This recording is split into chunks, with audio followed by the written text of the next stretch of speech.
Thank you. So let me start if that's okay. So this panel will continue the discussion that we had in the previous panels, especially the one moderated by Wojciech Przybylski and organized by Visegrad Insight. But it will be also a panel presenting a project that we've been working on since a few months on the enlargement strategy, on how the EU should change in order to be ready for enlargement, and how EU's enlargement policy should change in order to work for the candidate countries, especially Ukraine. The key person in this project is Laszlo Brust, director of the CEU Democracy Institute, and he's with us today. He will present some of the most important aspects of the project. This is a joint project of a few institutions. The CEU Democracy Institute is one of them. The other one is the Robert Schuman Center of the Advanced Studies at the European University in Florence, and we have Veronika Angel from this institute, also from the Johns Hopkins University in Bologna. And we have also two great experts in European integration, various aspects of European integration, who came to Lviv from very remote places. Stefan Auer flew especially for this conference from Hong Kong. He's professor at the University of Hong Kong, and we are very happy to have him with us. We also have Martin Krüger, who is a professor at the University of New South Wales in Sydney. He is now in Europe, so the distance was a bit smaller, but we are still very happy that we managed to organize an intercontinental panel on the continental issues. So let me give the floor to Laszlo Brust, who will present the main ideas of the project. Thanks, Alan.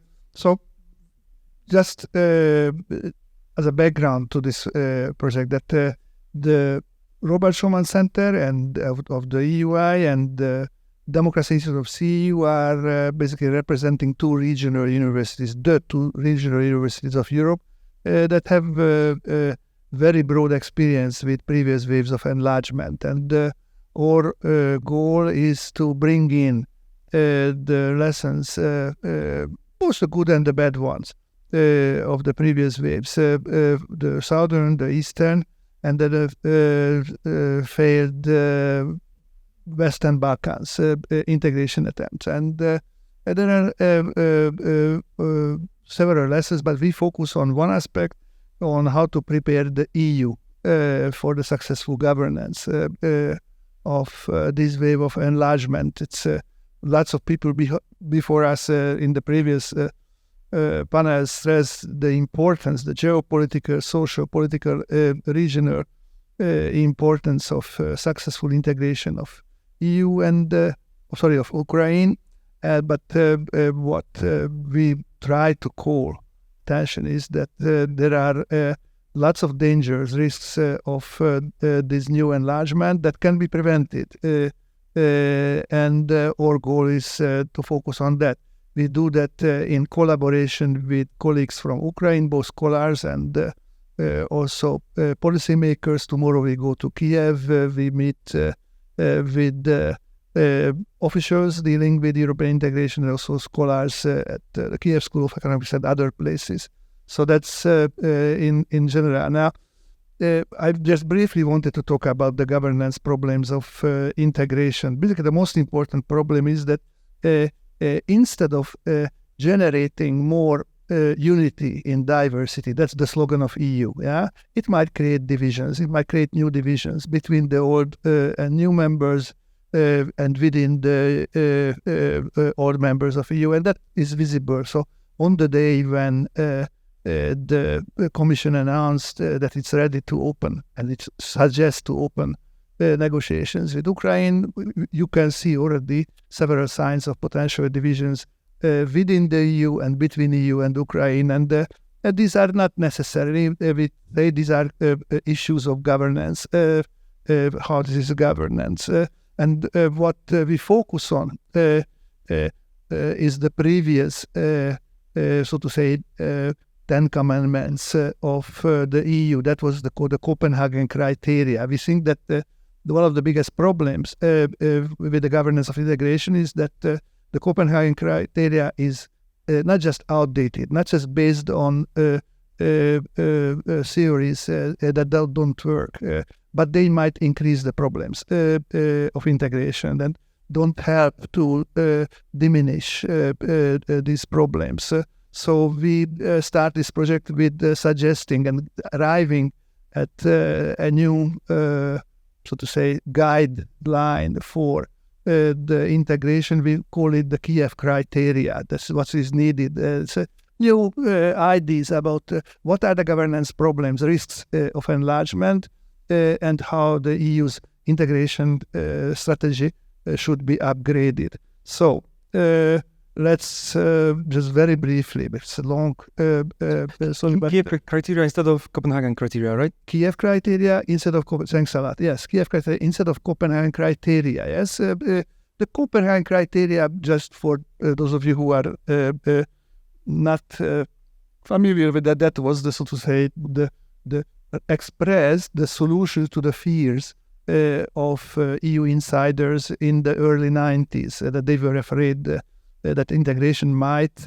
extension of the EU might undermine the existing EU. What we and that tried to minimize the danger of that, reduce this risk, and what we suggest the Kiev criteria is upgrading these things. So what are the governance problems? As at that time now, there are three types of problems. One is the problem of what was expressed also in the Copenhagen criteria, that enlargement, that is the countries that will join the EU, will not be able to play by the rules of EU, both the political and the economic rules, and that might either impose enormous political and economic costs on the old member states, and or might even undermine integration. Yes, if the new players like Hungary, Poland, and others cannot implement the rules, then there might be a race to bottom in the EU, and there will be a disintegration of the single market, for example. That was one of the most important fear. The other fear was that they might play by the rules, but they will basically collapse. They cannot bear the costs of that. And that was the result of the misintegration of Eastern Germany that resulted basically within 1 year in 75% deindustrialization. And there was a fear that if badly executed, then integration might yield disintegration. So that's why the Copenhagen criteria puts the stress on implementing the rules, upgrading capacities, implementing functioning market economy, besides the political goals that having democracy and rule of law. So that was one thing. The other was a lesser fear, and at that time was not visible, that it will create new divisions within the EU. These are now much more visible. That is, the taking of this new member might undermine the competitiveness of agriculture in some of the neighboring countries, might underprice producers in Southern Europe, and so on. So these are fears, plus what it creates now new divisions, and it was mentioned in two of the previous panels, is that it might basically take away access to structural funds, cohesion funds, and other EU monies. So that's a second problem, which one can summarize as that there will be lots of losers and a very selected group of winners. Those countries like Germany, France, that are much more powerful economically and much more competitive, they might upgrade, be able to gain much more than, let's say, the southern or eastern member states. And the third problem that was also in the EU, both in the 90s and now, is the fear that the EU will become politically ungovernable. That is the voting rights and other problems that, again, I don't want to enter into this issue. This is also on the agenda. Now, what is the characteristics of the treatment of this risk or this kind of problems is that the EU treats them separately each other, as if there would be no link among them. So there are three silos of governance. One deals with normalizing Ukraine or normalizing the new members, meaning imposing the EU acquis and the regulations and negotiating about that. And that's going by the Copenhagen criteria. The second is what the EU calls absorption capacity of EU that basically deals with these decision-making rules, voting rights, and so on. That's a separate thing. And then the third thing, that's the most important thing from the perspective of the insiders, that is the old member states, is the issue of the distribution of gains and costs of the enlarged EU. That is left to ad hoc decisions and upcoming crises after the enlargement. There is no serious consideration of that kind of division. So this is leads us to the Kiev criteria. I just have to speed up a little. The Kiev criteria. I think the problem is the first problem, perhaps the most important problem with the Copenhagen criteria, that it separates these issues. They are closely interlinked. How the EU integrates and whether it can integrate actually very much depends on how the post-enlargement EU works, how it distributes the gains, costs, vulnerabilities of enlarging the EU. So it means that without deepening, without upgrading the governance capacity of the EU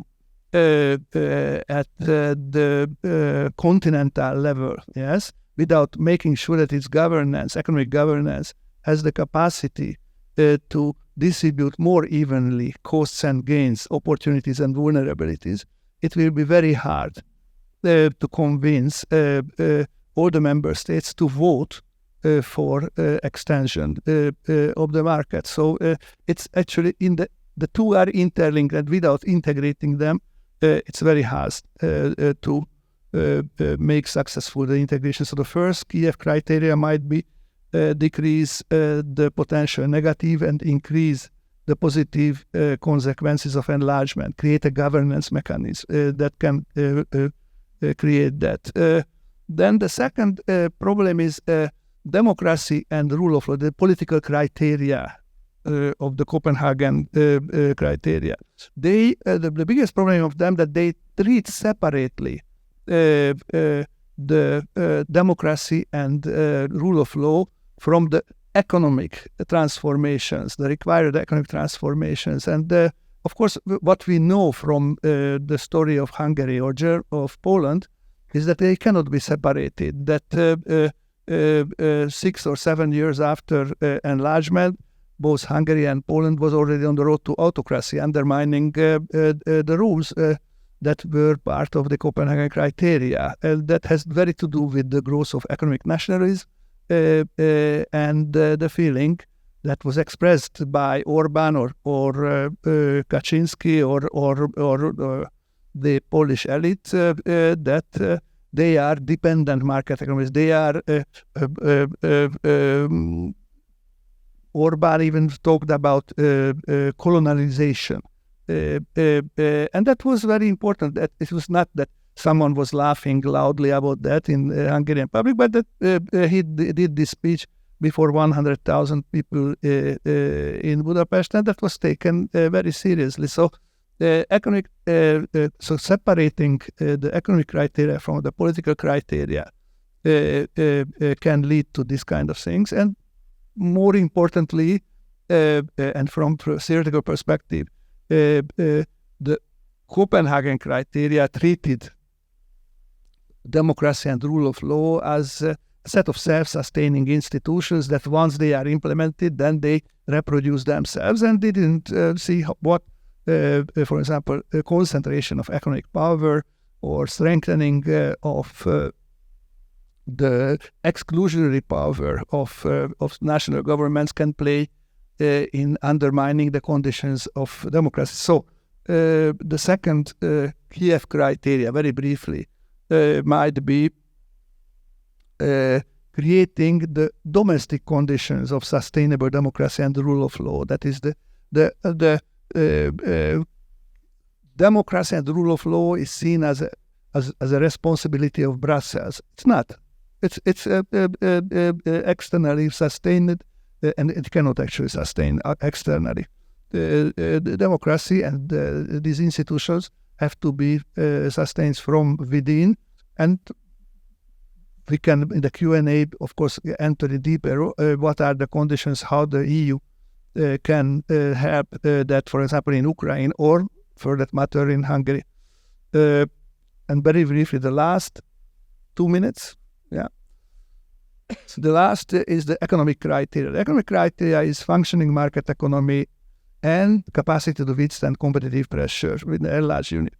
Here, just in a telegraphic way, functioning market economy can mean lots of things, and within EU there are several models. The EU treated that, at least in the 90s and early 2000s, as if there was one single model, that if that is imitated by the accession countries, then they will have no problems. After that, within EU, there are at least 3 different models of capitalism, and there are several other growth models. There are lots of non-trivial decisions about what kind of models and what kind of capitalism one can build in Ukraine or other countries. Low road, high road models and others. So I don't want to enter into that, but these are political decisions. These needs exactly the opposite what the EU did. The EU tried to depoliticize these things and impose a model that actually never existed. It's a school book model. And so just to finish, the third criteria might be, Kiev criteria might be, administrative and political capacity of the new members to govern national development and choose positioning of the Ukrainian economy in the enlarged single market. Thanks. Perfect. Thank you very much. Before I move on to Veronika, I just wanted to thank Hennady Maksak for the invitation to this conference, the director of Ukrainian Prism. I forgot to do that in the beginning. Thank you very much. And now I move on to Veronika, who will talk about who proposed kind of the constant part of the project, which is obstacle observing, if I'm not mistaken, and she will present this very important idea, which will be part of the project. I will transition by thanking the organizers again for having included a panel of academics in this conversation. Probably not the best idea to put us last, as we're not the most exciting speakers. And the attention span has dropped a little bit. But we are responsible in important ways for the theoretical and intellectual sauce that led to the creation of these scorecards in the beginning of the 90s. So our endeavor is partially to correct some of those mistakes and to improve what could be done to have a different kind of relationship built between the EU and Ukraine, and Moldova as well. This is where we transition all these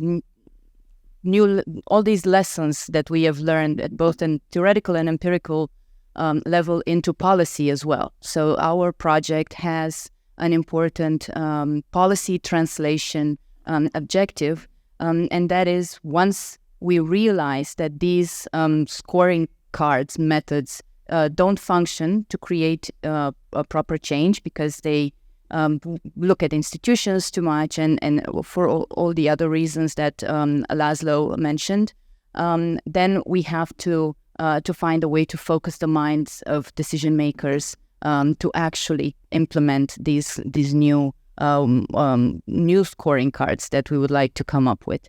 And we will be impactful. So the fact that we are forged is through the patience of universities and teaching and peer review and so on, means that we will be here for a long period of time. And when there's political fatigue, we will still be here and we will still be building these communities and dense networks in the long run. So one way that we will try, and we will already building a way to transition, to transfer this kind of knowledge into policy action, is by setting up an independent monitor for risks towards enlargement.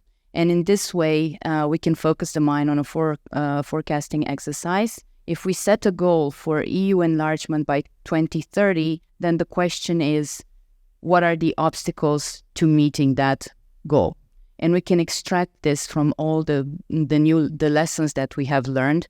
And once we identify these obstacles, then we can find different ways to transfer them into new methods of understanding risk towards enlargement. So if this is a goal, if we've decided that enlargement is a goal, then what are the obstacles, both domestic in Ukraine and international, that could come against all these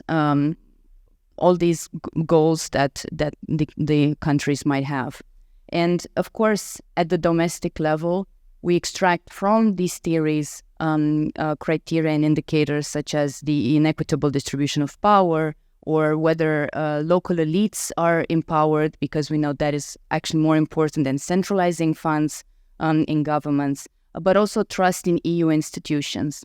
The fact that we never poll consistently what Ukrainians would want and how certain decision-making or certain information, rhetoric that comes out of Brussels can affect the way that the Ukrainians themselves could feel towards the European Union or democracy, that's a big issue. So part of our interest is to show the European Union that they are an enemy for themselves if they lose the credibility of being an important long-term partner. But then we never talk about international factors that could be obstacles for enlargement towards Ukraine. And we've talked about the need for EU reform, and this time it's absolutely necessary to have EU reform to enlarge towards Ukraine. But we also have to talk about US foreign policy that is now friendly towards Ukraine, but that is not a given. And given what we're seeing coming out of the US for next election cycle, it looks pretty dire. So this isn't just on Ukraine to meet goals, it's very much also on international factors as well. And not least, we have to be maybe a bit too honest, but to say that as long as there are Russian troops on Ukrainian territory, it's very unlikely that enlargement will continue in formalized ways, the way that we would hope to see it continue. I will end by saying that these kind of instruments, although they may sound very technical and in the end you're just going to give scores and probabilities and so on, they are an exercise in updating as well.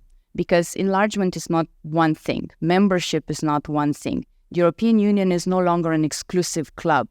It's incredibly porous, and it can be penetrated in different ways by firms, by citizens, by academics, by collaborative research projects, and this is happening already. So you don't need a seat at the table immediately, because there are so many other ways to intensify these relationships.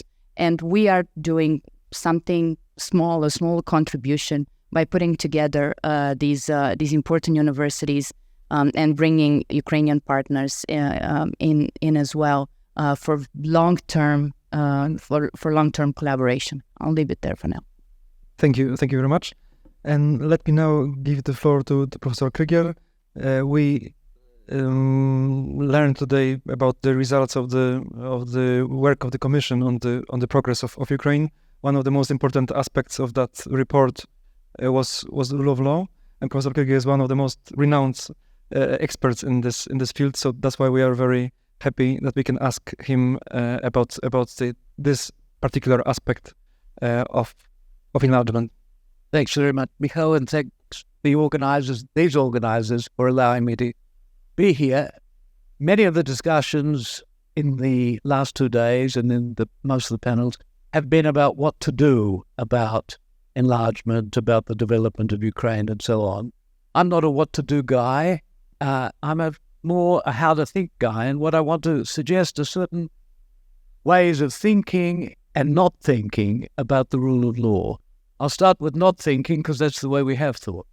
And if you look back to the principles of accession, they, rather implausibly, given that they were saying you have to satisfy these conditions, the Copenhagen criteria to get in, said that already at the time of accession, you had to show that you had achieved stability of institutions which guaranteed, which is a success word, a strong word, the human rights, democracy, rule of law, and protection of minorities. That's an implausible claim at the start of a complicated process, all the more implausible by the way it was assessed, given that the way of showing that you had satisfied these criteria is that you conformed, your institutions conformed, to the 80,000 pages of the accession of the acquis communautaire.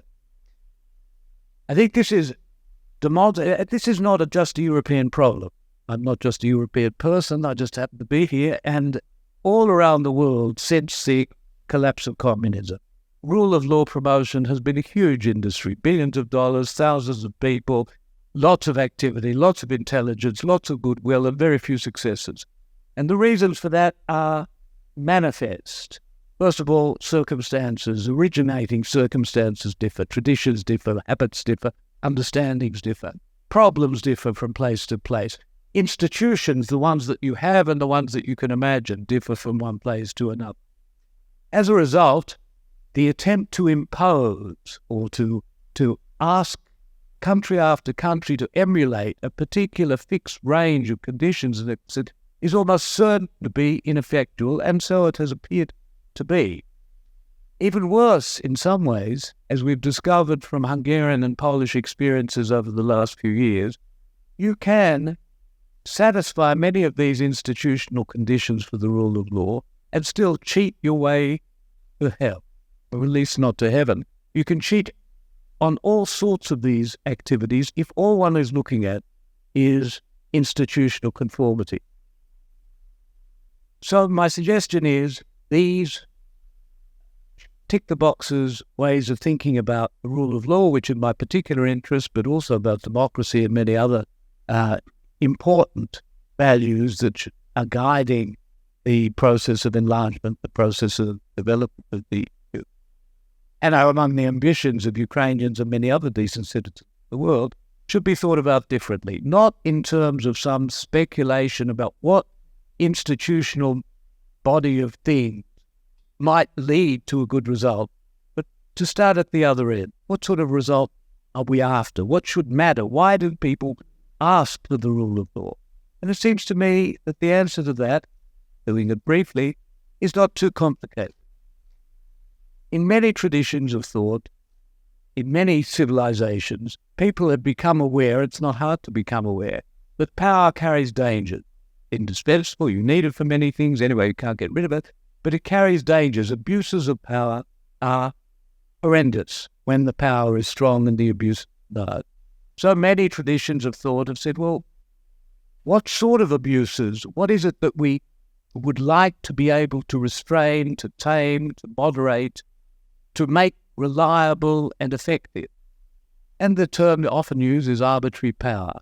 If power is wild, that is, it's uncontrollable, if it's unpredictable, if it treats people like animals or things, if its exercise has no particular relationship to any defensible goal, then that power can be horrendous. And so thinking about the rule of law, what one is really thinking about is not from the start, should we have a judiciary of this makeup or a work practice of this sort, but rather how could we attain the goal of avoiding, minimizing, less uses of power of this sort? In other words, the positive ambition is to think, how in a society could you generate the kinds of not just institutions, practices, understanding, imaginary, where power is actually reliable, moderate, predictable, exercised in ways which don't tear people apart. That's starting at the end. If you think that that's the aim, that the real issue is not to emulate some institutions alleged to have worked someone else, but to attain a valuable goal, then you have to see that any particular block of institutional reform can only be part of the story. First of all, leadership is key. Leadership is key in two senses. When the EU has been arguing with, or not arguing, dialoguing, technical term, with Kaczynski or Orban, they often treated these people as though they had some epistemological problem. They didn't quite understand what rule of law was. Or maybe an oral problem. They couldn't quite hear what was being said to them. So you explain, and the voice gets louder, but they don't do anything different because they understood the problem. That is, they understood that the point of the rule of law is to minimize arbitrary power. They didn't want to minimize it. They wanted to own it. And so I had to understand that leadership, that the issue is fundamentally anything, but fundamentally it's a political. Leaders hostile to the rule of law, who want to be able to own power and do what they like, are already a problem. Leaders not hostile, leaders who seek to foster the rule of law, should be weaned away from many of the standard technocratic practices. We've been much better at talking about international best practice, about trying to get people to emulate that practice, than we have about in thinking about how do we generate in a society attraction to practices which are often not known or trusted in that society. And that process of institutionalizing, of generating, of neutralizing hostile values and generating and grafting on attachment to important practices is a complicated one. It's a task of leadership. Therefore, it is fundamentally a political task. But it's also not, this is an ecology. It's not just a particular thing. It's not just a political task. Laszlo knows about the economic aspects. I don't have a clue. But I do think about the social aspect. If you want to temper power, if you want to make it reliable, predictable, etc., law can't do anything on its own. And it certainly can't do that on its own. It needs social supports from social practice, from mobilized civil society, and a whole range of social sources of direction, channels, and restraint, which are absent in societies very often where power simply can be used to do what it likes. And to conclude, what I'm saying is the key of criteria which I anticipate learning about, I suspect, will have much more holistic an approach to achieving a goal rather than plugging in or installing a piece of technology.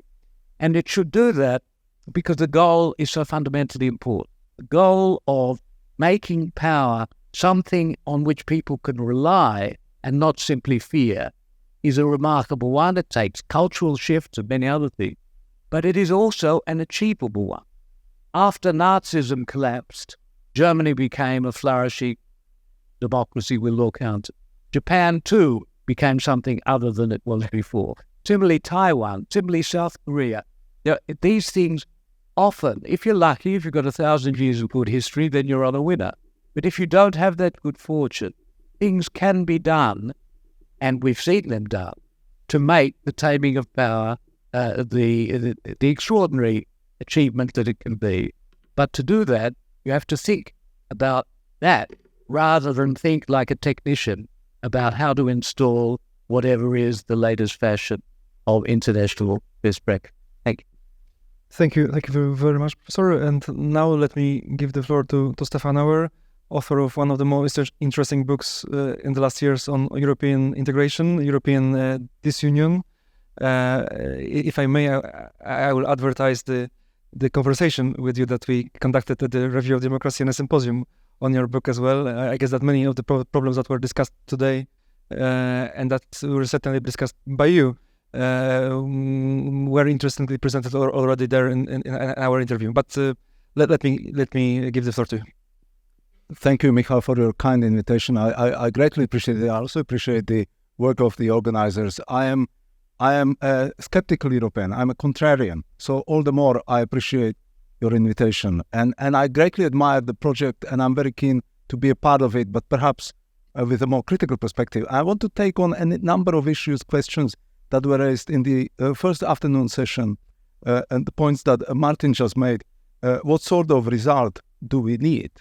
But I want to apply that question to the EU. What sort of results do we need?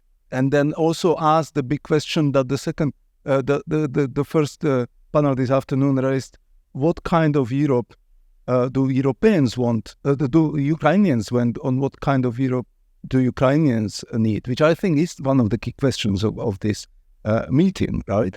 And we talk about corruption, for example, right? And we talk about the abuses of power, as Martin just did. I want to look at Germany, I want to look at Western Europe, and I want to look at the failures of the European Union and the forgetfulness of power. And I have two images that I want to share with you. I use them. I teach European studies at the University of Hong Kong. It's a faraway place, but my students are very keen, very knowledgeable, very interested. There is a great deal of sympathy towards Ukraine in Hong Kong for reasons that are complicated, but they identify themselves. They fight for democracy as an underdog. So the first picture for me is a beautiful illustration, manifestation of the soft power Europe. And it's a textbook example of soft power Europe. This is the Maidan movement, right? Again, Hong Kong students relate to it. 2014, you see these upheavals. You see many Ukrainian flags, but in the middle is the EU flag. The EU flag representing the ideals of liberal democracy, right, and good governance, less corruption, and a return to Europe. And I don't think that many Ukrainians expected immediately to become full members of the European Union. It is a call for an expressed commitment to European values. Now, fast forward to the next picture, that is 8 years later. And it's 3 weeks before the outbreak of the war. And this is from Verkhovna Rada, the members of Ukrainian parliament, display the countries that pledged some assistance to Ukraine. And then I play this game with my students in faraway Hong Kong, which flags can you recognize? And they can see the United Kingdom and Canada and the United States. They can see an organization, NATO. Some of them recognize my homeland, Czechoslovakia, that is the Czech Republic. Slovakia is not there. Poland, of course. But what is missing? Right? What is missing? This is the juxtaposition. The EU is no longer there. The soft power Europe has its limitations. And Europe's power was wasted, badly mismanaged, wasted by corrupt, actually, politicians. Right, by misguided politicians and by leaders in Western Europe who belittled people in Poland and the Czech Republic, who talked about the danger of aggressive Russia. Right, it was a massive misjudgment. The German journalists are not discussing the extent to which Gerhard Schröder was implicated in these networks, expanding reliance on Russia. But so this is my key point. The European Union needs to promise less and deliver more for EU citizens and EU member states. It needs to enable member states to be the best they could be. And this won't be achieved by some ambitious blueprints like Copenhagen criteria. I would probably even have questions about Kiev criteria, but I think the idea is excellent. And it won't be achieved by turning Europe into the United States of Europe, which German and French politicians have been have been dreaming about. And that is where I'm in an uneasy position, because I actually, on substance, agree with Prime Minister Morawiecki when he says that abolishing the unanimity requirement on common affairs and security policies is not a good idea. If that had happened, right, in the past, Ukraine might no longer exist, right? Because the EU would have had a more unified position, but that position would be a more German and French position, which was very sympathetic towards Russia. So now, of course, we had Zeitenwende, right? We had Zeitenwende in February 2022. But my argument is that Zeitenwende was necessary in 2014. That is when that Zeitenwende should have occurred.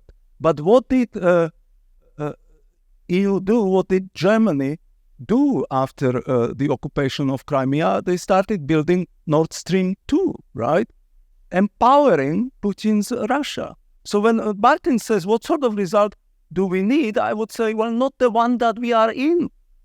And I would say, of course, it's a no-brainer that the primary culprit for this horrible war is Russia, Putin's Russia. But it is really, really unsettling to consider that the EU actually made the bad situation worse. Germany, the reluctant leader of Europe, made the bad situation worse. If the Zeitenwende happened in 2014, we might not have had a war in Ukraine today, and the country might have been already a part of the EU. What did the collective West do after Putin's occupation of Crimea? It just accepted it.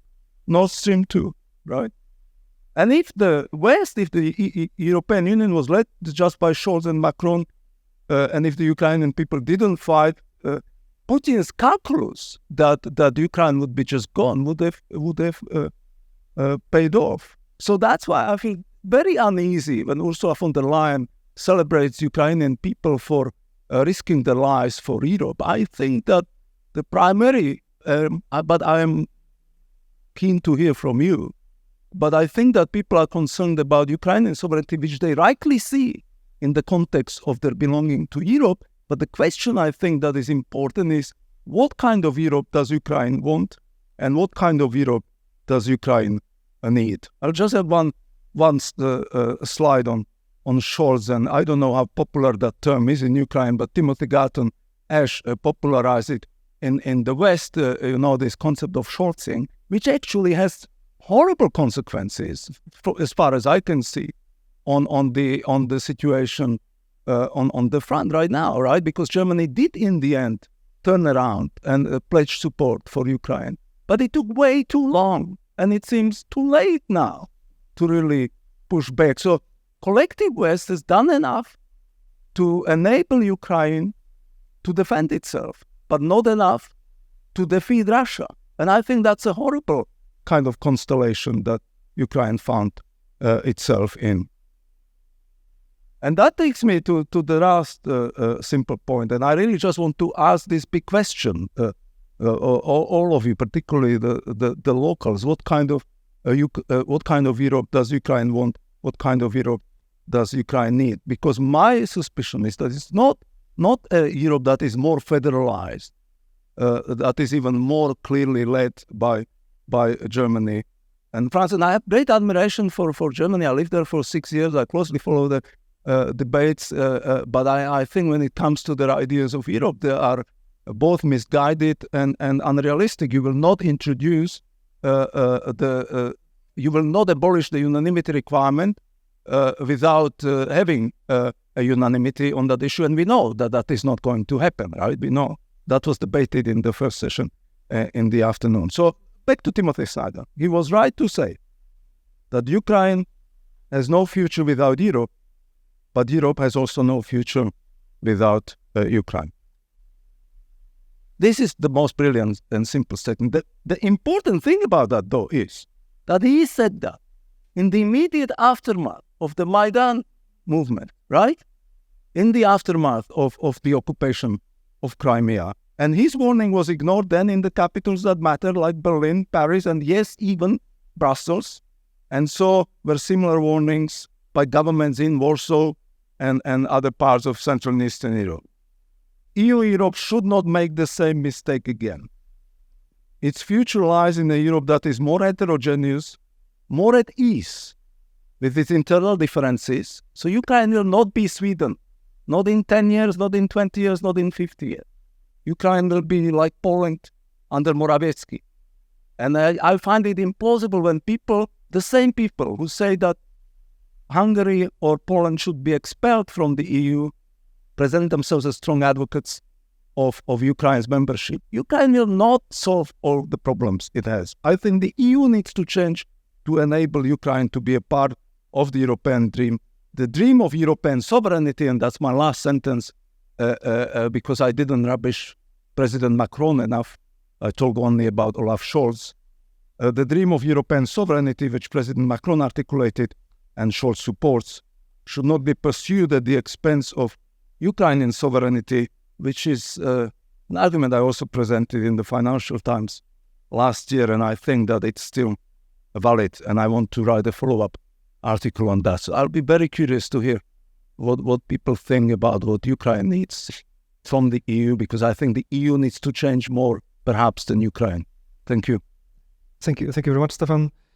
You mentioned that you're presenting a critical perspective, but a certain kind of critical perspective is present throughout the project, I guess, of course, in a very different ways. So I think this is an important element. I think that's also how we understand research. So let me maybe open the floor. I know that we don't have too much time, but if there are questions, and I hope there are, please ask them. Is there anyone who would like to intervene, has any comments or questions to our panelists? I have a comment that people are thinking. If we've finished the conversation with this view of Europe, this would not be awesome. So I just want to put in a good word there for the fact that politicians are fickle. The European Parliament is not going to look maybe that great if we're looking at the voting trends right now in the EU that are not coming from Central and Eastern Europe. They're coming from the West as well. And technocrats are not, and neither are we. So the rule-based approach and the work that technocrats do in building a lot of this underground, maybe not transparent communication and networks is very, very valuable, and it's going to be there no matter what are the winds of politics. Thank you. Wojciech Przybylski. Yeah, thanks. You mentioned a lot about Poland and Hungary in this context, and indeed, Poland is going into a very interesting moment now. Expected to have a new government by December, with a lot of agenda and plan actually to innovate the path to restoring rule of law and so on. I wonder whether your frame of reference isn't mistaken then a little bit, but in the sense of saying that these countries will demonstrate to the EU that when Ukraine joins, this is yet another problem. Frankly speaking, on Hungary we can discuss, of course, but these countries offer solutions of how to overcome some of the past dependencies, and they continue to innovate politics. So I think this is the framework to address Ukrainian future membership as a necessary political innovation that will come with it. A lot of it's essentially sandboxing the problems that later appear also in other countries of the EU. I mean, we're looking we've seen the US situation different, but many of these things have been earlier spotted in Central Europe. In a way, dealing with that and providing frameworks is helping innovate the institutions. Otherwise, they are just same old and they break. But my comment to you was, or to the panel and to the general discussion, together also with Hennady Maxek and some Prism colleagues and others, we created not forecast, foresight, this tool of imagination of the future. That the paper is now unofficially circulating, but I'm happy to have whoever wants to also have a read through the member states. It goes through the secretariats. That we need to talk about the cost of non-enlargement in order to continue a talk of enlargement. I mean, we need to talk, and I think you're somehow, Veronica, you touched upon a bit of that. That one thing is you can calculate certain risks. That's one thing, but in terms of political leadership, you need to address a little bit like Timothy Snyder did, the impossibility of other choices. There are none on the table. Ukraine must become part of the EU. Thinking through the consequence of non-enlargement will greatly help, and I think and I encourage you to actually raise this point a little bit higher. Thank you very much. Before I give the floor to Laszlo, maybe there are some other points that then we could collect it, and then you could answer. Yes, go ahead. There was a call for Ukrainian perspective. So Maxim Yakolev from Kyiv Mohil Academy, also what Professor Auer said, and maybe general point for discussion, because as scientists, we are always looking for reasons. And I like your point that Zeitenwende should have happened 2014. There is not only discussion about Nord Stream 2, but if not for Nord Stream 1 and for energy connections to Russia, the situation might be different. But this is to you and all the panelists. What in your opinion, what are the reasons exactly, especially in geopolitical orientation of the European Union, that changes are not only so slow, but also that the changes in perception are sometimes so outdated? Because as many Ukrainians were so irritated about the continuous fears about Russia, maybe fears about dissolution of Russia or instability in Russia, and also fears of changing the attitudes. So in your opinion, why is that not that much change in 2014? Before that, not that many things changed in political imagination in European countries. When Russia started its war in Georgia and no changes happened, 2014, again, no fundamental changes. And even now, as we as Ukrainians would expect to have more changes and more profound changes without Scholzing and other stuff.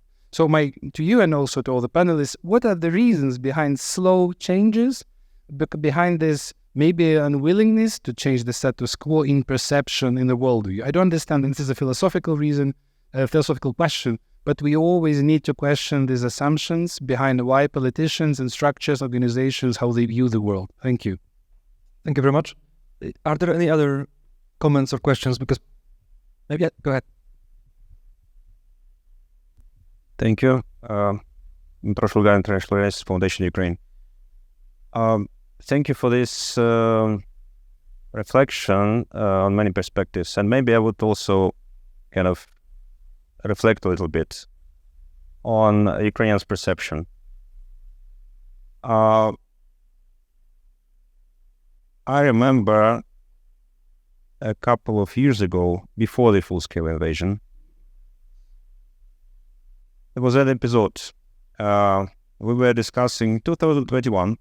You remember, there was decision of the German government, despite all odds, to go on with the Nord Stream 2. And there were a lot of Ukrainian discussions about it, dialogues with Germans. And to sum up, basically, I remember there was huge shock of Ukrainian experts, but also officials, when I remember one of them summarized this like this: we never imagined that Germans can lie. I mean, they tried to explain all the contrasts of this Nord Stream 2, all the arguments, and basically what we heard as experts, also discussing with German colleagues and German officials, were hearing things like, I almost quote, like, this is a European project. It was supported by you. Nonsense. It was absolutely German individual project done against European, many other member states. Never voted by the EU, actually voted in some particular stance against. So that was a shock. Germany, for us, it used to be an ideal of what is Europe. Rule of law, all the things. And then somehow you can play tricks with the rule of law. You can play tricks with European decision-making and foreign policy and all the things. and neglect the interests and security interests of us, other member states. For what? Even German national, absolutely, we were arguing that this is against German national interests. It was just only for the sake of individual business interests of particular companies. And then when the full-scale invasion started, and we were having all these Scholzing things, I remember very well kind of what was the perception. If at that time any German politician would be mentioning problem of corruption in Ukraine as an excuse for not to deliver on candidate status, I told my German friends very frankly that will not be heard and trusted anymore. Anyhow, so that's why actually this is very positive what we are having now. We're in this having a positive dynamic that we are going forward with the European Union's positive development on Ukraine. So opening the candidate status now, recommendation for opening negotiations.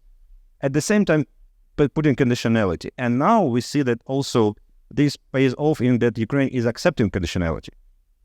So despite all these previous crises in perception of what is Europe's position, now I would say we basically we came back to a kind of normal Ukrainian situation. We're in favor of European conditionality. We are embracing criteria for membership. Yes, with some security, of course, considerations, and situation is very specific, but still, and this is, we know it is not the case in some other candidate countries. So I think that just sharing these reflections with you, and thank you for your comments on that. Thank you very much. So if you allow me, I will now give the floor to the panelists who will want to address your comments and questions. Maybe let's start from Laszlo. Sorry, so we are getting our salary for arguing. So it's, I have some argument with you about federalism. I think the problem is not that if there would be federalism, Germany or France would have been much more powerful. I see that exactly the opposite way around. And actually the problems that you mentioned here have to do with exactly the absence of federalism. Too much confederalism. Confederalism is basically is closest to what EU is now. That is all the political leaders who make EU policies in Brussels are accountable to domestic constituencies in 27 different countries. So their political stances are dependent on idiosyncratic political struggles in one of the member states. And there is no one, not a single person, who is accountable to the European populace, to the European people. And the federalism is about that. Federalism was invented by the small, at least the modern way of using that, by the smaller colonies that try to prevent the dominance of the larger colonies. And I think that if one wants to have a more stable European position vis-a-vis, then suggestions that were about direct elections of the executive or of, at least of the president, they are creating actors or an actor within the EU who is responsible and accountable to the European populace, and that might be a game changer. So that's what I wanted to say. That's just very briefly about. So very briefly about what you said. Those countries that would like to join the EU are in a highly asymmetric power relationship to EU, and it's very important, and this is one of the goals of this project also, but there's many others have to do that, to prevent the misuse of this asymmetry. So the deep association agreement of 2014 could have ruined the Ukrainian economy if it would have been implemented the way it was demanded. And the Copenhagen criteria, this is our critic, could deepen the problems, not just of Ukraine, but of the EU. So it's I think it's one of the goals of this project is to contribute to easing these kind of problems. Maybe let me now move to Veronica so that we can all... no? You want to be last? You did, Shadri.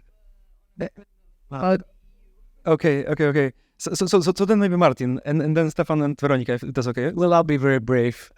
Just one somewhat sad reflection in answer to one of your questions. Why didn't people notice Maidan, etc.?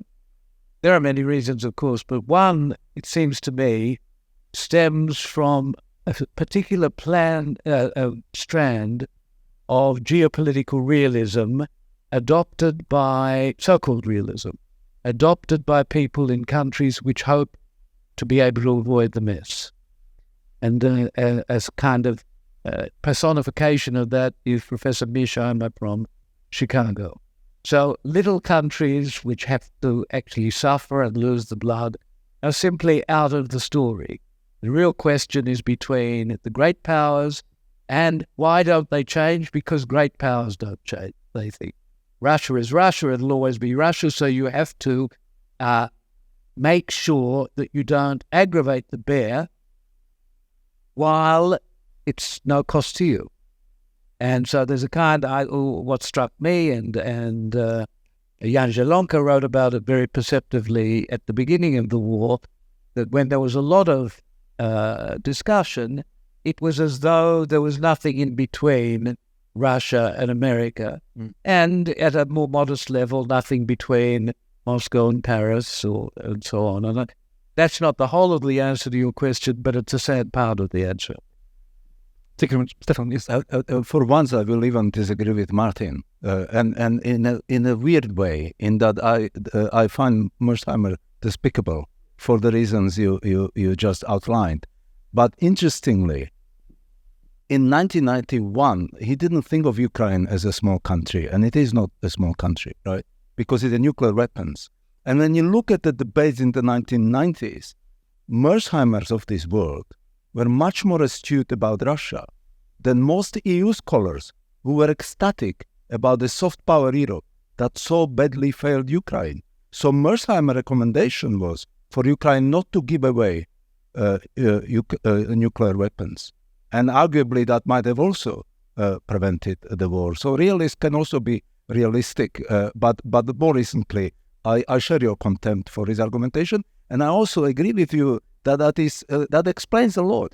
Also about Germany. I mean, Germany is my lifelong preoccupation. I emigrated to Germany from communist Czechoslovakia, and I fell in love with post-Second World War German democracy because I had Slavic prejudices against Germans, suspecting them of being all neo-Nazis or whatnot. And I was quickly disabused of that prejudice. But they succeeded too much. And they succeeded in ways that makes them unique in Europe. And that's why I don't buy that last law. With all respect, we will always disagree on that. I wrote a book about it, the European Disunion. So it's a longer argument. But the key point is we don't have a European demos. We don't have a European people. So democracies work at national level. And Germany is a fantastic example of that because their history is unique. It's uniquely fucked up, right? And they came to terms with that. And they came to terms with that successfully, but not in all respects. One of the problems that they have is that they have that kind of desire to atone to their former enemies. That is the Soviet Union. And as Timothy Snyder explained repeatedly, they forgot Ukraine. They forgot Poland. I mean, they caused a lot of destruction in bloodlands that Timothy Snyder described, this part of the world. They channeled all their atonement towards Russia. And you were absolutely right to correct me that I shouldn't have talked about Zeitenwende in 2014. That should have happened like in 2000, right? Because it was already after Chechnya, right? Chechnya. And what happened after Chechnya? Putin was celebrated by all members of the Bundestag across political spectrum, right? Just an abomination, horrible. And but Germans are dealing with it. There is a best-selling book that I would highly recommend to everyone. And this is where your mention of corruption, this is spot on. I mean, corruption is dreadful. And I am from this part of the world, and even in Slovakia today, it still is a very serious problem at all levels of life, private life, public life, right? But the most consequential corruption that occurred in Europe over the last 20 years is the one that Gerhard Schröder started. And that, as a consequence, that is much more bloody than petty corruption in my hometown in Košice, because this country is bleeding as a result of that horrible policy that damaged even Germany's interest, because Schröder started it and Merkel intensified it. That's why I talk about 2014, because the dependency of German and therefore European economy on Russian gas increased after 2014. That's insane. So they said Putin is a bad boy, he occupied Crimea. And then you go and make trade deals. And you are right, they lied.